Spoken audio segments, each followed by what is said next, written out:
ஸ்ரீமத் பாகவத சாரம் பிரம்ம சம்ஸ்பர்ஷம் என்னும் உரையுடன் கூடியது. உரையாசிரியர் அண்ணா. பதிப்பகம் ஸ்ரீ ராமகிருஷ்ண மடம். ஸ்கந்தம் 10. குருக்ஷேத்திர சமாகமம். ஸ்ரீ சுகர் கூறியது. பின்பொரு சமயம் பலராமனும் கிருஷ்ணனும் துவாரகையில் இருக்கையில் பிரளய காலத்தில் உண்டாவது போன்ற மிகப்பெரிய சூரிய கிரகணம் உண்டாயிற்று. ராஜன்னு, அதை அறிந்த மனிதர்கள் கிரகணத்திற்கு முந்தியே எல்லா திக்குகளிலும் இருக்கும் புண்ணியத்தை நாடி சமந்த பஞ்சகம் என்ற குருக்ஷேத்திரத்திற்கு சென்றார்கள். அக்ரூரர், வசுதேவர், உக்ரசேனர் முதலியவர்களும் மற்ற விருஷ்ணிகளும் தங்கள் பாவம் தேய விரும்பியவர்களாய் அந்த குருக்ஷேத்திரத்திற்கு சென்றார்கள். பீஷ்மர், துரோணர், திருதராஷ்டிரர் அவ்வாறே பிள்ளைகளுடன் காந்தாரி, பத்தினிமார்களுடன் பாண்டவர்கள், குந்தி, சிருஞ்சயர், விதுரர், கிருபர் ஆகிய எல்லோரும் சென்றனர். ராஜன்னு, தர்மபுத்திரரைச் சேர்ந்த அரசர்கள் எவர்களோ அவர்களும் சென்றார்கள். ஸ்திரீகள் உள்பட எல்லோரும் ஸ்ரீனிவாசனாகிய பகவானுடைய திருமேனியை தரிசித்து ஆச்சரியம் அடைந்தார்கள். பிறகு பலராமனாலும் கிருஷ்ணனாலும் நன்கு உபசரிக்கப் பெற்ற அவர்கள் மகிழ்ந்து கிருஷ்ணனைச் சேர்ந்த விருஷ்ணிகளை புகழ்ந்தார்கள். நந்த கோபரும் அங்கே கிருஷ்ணனும் யாதவர்களும் வந்த செய்தி கேட்டு சாமான்களை வண்டிகளில் ஏற்றிக்கொண்டு கோபர்கள் சூழ அவரை பார்ப்பதற்கு அங்கு சென்றனர். அவரை கண்டதும் விருஷ்ணிகள் பிராணனை அடைந்த அவயவங்களைப் போல் எழுந்து மகிழ்ச்சியுடன் நீண்ட காலம் காணாத குறை நீங்க இறுகத் தழுவிக்கொண்டார்கள்.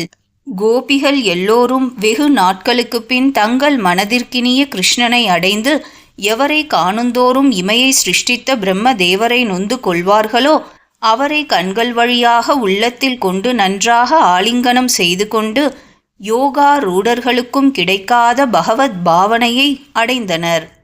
பத்மநாபா, ஆழங்காண முடியாத அறிவுடைய யோகேஸ்வரர்களால் மனதில் தியானம் செய்யத்தக்கதும் சம்சாரமாகிற கிணற்றில் விழுந்தவர்கள் கரை ஏறுவதற்கு பிடிப்பாய் இருப்பதுமான உமது திருவடி தாமரை நாங்கள் வீட்டு காரியங்களில் ஆழ்ந்திருந்தாலும் எங்கள் மனதில் எப்போதும் உதிக்க வேண்டும் என்று கேட்டுக்கொண்டார்கள். 83வது அத்தியாயத்தில் ஸ்திரீகள் கிருஷ்ணனுடைய சரித்திரத்தை பற்றி பேசிக்கொண்டிருக்கையில் அவருடைய பத்தினிமார்கள் தங்களை பகவான் விவாகம் செய்து கொண்ட விதத்தை ஒவ்வொருவராக திரௌபதிக்கு வர்ணித்தது கூறப்படுகிறது. பத்தினிகள் கூறியது. மாடுகளை மேய்த்த மகாத்மாவான பகவானுடைய பாத ஸ்பர்சத்தை எவ்விதம் கோபிகளும் கோபர்களும் வேட ஸ்திரீகளும் செடிகளும் கொடிகளும் விரும்புகின்றனவோ அவ்விதமே நாங்களும் விரும்புகிறோம். ஸ்ரீ சுகர் கூறியது.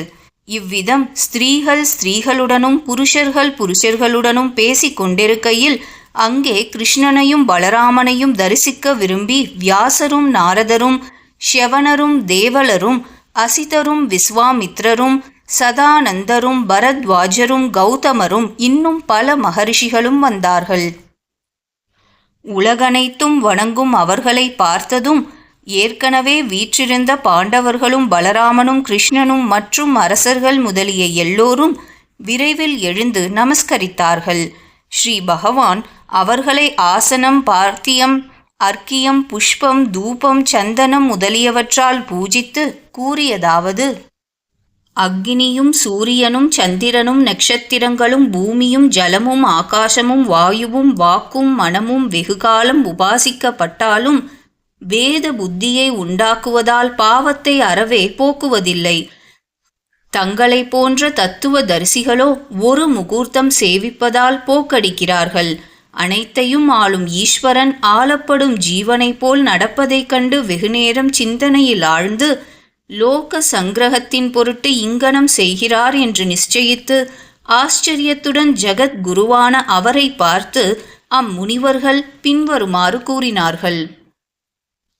சாதுக்களுக்கு ஆசிரியமான தங்களுடைய சேர்க்கையால் இன்று எங்களுடைய ஞானத்திற்கும் தவத்திற்கும் கண்களுக்கும் ஜென்மாவிற்கும் சாபல்யம் ஏற்பட்டது. ஏனென்றால் சகல புருஷார்த்தங்களுக்கும் தாங்களே அன்றோ முடிவான இடம். தம்முடைய யோக மாயையினால் தமது பெருமையை மறைத்து கொண்டவரும் குன்றாத ஞானம் உள்ளவரும் பரமாத்மாவும் ஆகிய அந்த பகவான் கிருஷ்ணனுக்கு நமஸ்காரம். ராஜன்னு இவ்வாறு கூறிவிட்டு முனிவர்கள் பகவானிடத்திலும் திருதராஷ்டிரரிடத்திலும் தர்ம புத்திரரிடத்திலும் விடை பெற்று கொண்டு தங்கள் தங்கள் ஆசிரமத்திற்கு செல்ல தீர்மானித்தார்கள்.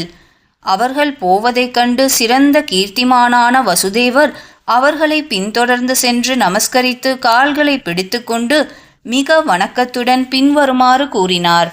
வசுதேவர் கூறியது: ரிஷிகளே, சர்வ தேவஸ்வரூபிகளான உங்களுக்கு நமஸ்காரம். எனது விண்ணப்பத்தை கேட்க வேண்டும். எந்த கர்மாவை எப்படி அனுஷ்டித்தால் கர்ம பந்தம் விலகுமோ அதை எங்களுக்கு உபதேசித்து அருள வேண்டும். ஸ்ரீ நாரதர் கூறியது: பிராமணர்களே, வசுதேவர் கிருஷ்ணனை தன் குழந்தையென்று எண்ணி தனது மோட்சத்திற்கு வழியை நம்மிடமிருந்து தெரிந்து கொள்ள விரும்பி இதை கேட்பது அதிக ஆச்சரியம் அன்று. கங்கையை விட்டுவிட்டு அங்கு வசிப்பவன் பரிசுத்திக்காக வேறு தீர்த்தத்தை நாடி எவ்விதம் போகிறானோ அவ்விதமே இவ்வுலகில் மனிதர்களுக்கு சமீபத்தில் இருப்பது அனாதரவிற்கு காரணமாகிறது. அருகின் உள்ளதின் பெருமையை உணர்வதில்லை. ராஜன்னு, பிறகு முனிவர்கள் எல்லா அரசர்களும் கிருஷ்ணனும் பலராமனும் கேட்கும்படி வசுதேவரை நோக்கி பின்வருமாறு கூறினார்கள். யக்ஞேஸ்வரராகிய மகாவிஷ்ணுவை யஜ்ஞங்களால் ஸ்ரத்தையுடன் ஆராதிப்பதாகிய இதுதான் கர்மாவினாலேயே கர்ம கட்டிலிருந்து விடுபடும் வழியென்று நன்றாக நிரூபிக்கப்பட்டு உள்ளது.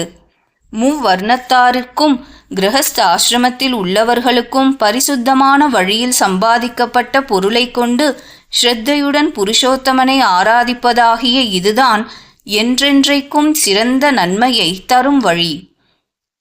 விவேகியானவன் யாகங்களாலும் தானங்களாலும் பணத்தாசையையும் இல்லறத்தால் மனைவி மக்களிடம் பற்றையும் தேவர்களுடைய ஆயுளுக்கும் முடிவுண்டு என்பதை சிந்தித்து இறந்தபின் ஜீவன் அடையக்கூடிய ஸ்வர்க்கம் முதலிய லோகங்களில் உள்ள ஆசையையும் விட வேண்டும்.